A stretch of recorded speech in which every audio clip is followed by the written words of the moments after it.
Hi, in this video, let us talk about what is an ectopic pregnancy. Most normally, a pregnancy happens inside the uterus. Rarely, pregnancy can happen outside the uterus, and this is when we call it an ectopic pregnancy. To understand what is an ectopic pregnancy, we must first look at how a normal pregnancy happens.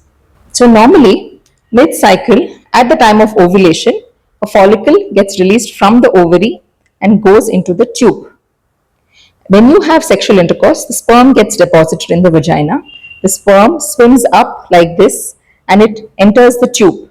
The sperm will meet the follicle in the tube, and the tube is the area where pregnancy is formed first.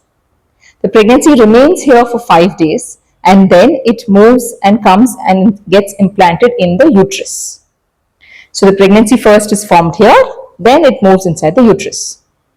So an ectopic pregnancy happens when a pregnancy fails to migrate from the tube and it does not enter into the uterus. In this case, we call it a tubal ectopic pregnancy.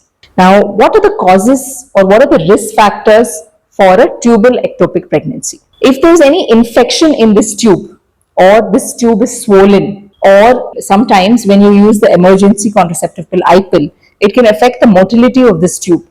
So in these cases, patients are more prone for tubal ectopic pregnancies. Now, can we predict which patient will have an ectopic pregnancy during a natural conception? It is unlikely unless the patient comes and presents with the symptoms of an ectopic pregnancy. So why is it essential for us to diagnose and treat a tubal ectopic pregnancy? Now, any pregnancy in the uterus expands as the pregnancy goes on increasing. But in case it's in the tube, it can lead to tubal rupture. Tubal rupture is an emergency wherein the tube has ruptured and the bleeding is continuing inside the patient's abdomen. Hence, it is very, very essential to diagnose ectopic pregnancy early and treat it. Now, the treatment varies based on if it can be diagnosed early, medical management can be done. But delayed diagnosis or when there's a heartbeat, if you have diagnosed it after the heartbeat has come, indicates that we need to treat it surgically. If the tubal pregnancy is not diagnosed and it leads to a rupture, then definitely it's a surgical emergency where we need to immediately do a laparoscopy and remove the tube. So what are the ways to diagnose an ectopic pregnancy? First, as soon as the urine pregnancy test is positive, when we do a serum beta HCG, in a normal pregnancy, the serum beta HCG doubles every 48 hours. Whereas in an ectopic pregnancy, because the pregnancy has happened outside the uterus, the beta HCG increases, but it does not double. This arises the suspicion or it can lead us to a diagnosis of an ectopic pregnancy. Once the beta HCG is more than 1000, then when we do an ultrasound, we can diagnose a pregnancy. That is, a sac can be seen outside the uterus, next to the uterus, usually in the adnexal area. That is the area between the uterus and the ovary. And inside the uterus, we will not find a pregnancy. That is how we can come to a definitive diagnosis of ectopic pregnancy. Coming to the management, it is very, very essential to diagnose it early. We need to have a high index of suspicion because sometimes when the patients walk into the emergency with severe pain, abdomen and bleeding, they may not even be aware that they are pregnant. They may think that the period has got delayed.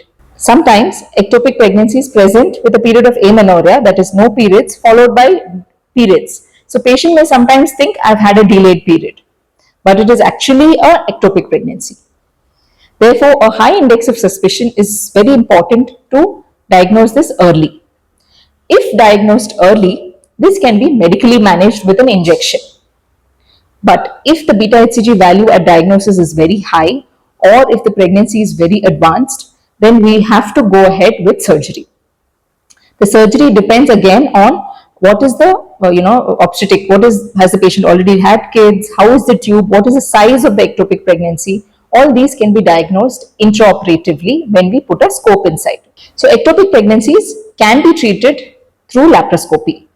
And in this day and age, it is only laparoscopic surgery that is done for a tubal ectopic pregnancy. So once we put a camera inside the abdomen, we can assess how much is the blood loss that has happened, what is the size of the ectopic in the tube, has the tube already ruptured, If the tube is ruptured, we do not have an option but to go ahead and remove the affected tube. The good thing is that one tube, that is the other leftover tube, is more than enough to conceive in the future. So if it has ruptured, if the pregnancy sac is very big in the tube, we have to proceed with something called salpingectomy, that is removing the entire affected tube. If the pregnancy is small in size, we may attempt something called a salpingostomy, but that again needs follow-up. Overall, diagnosing an ectopic pregnancy on time is very essential to have optimal outcomes.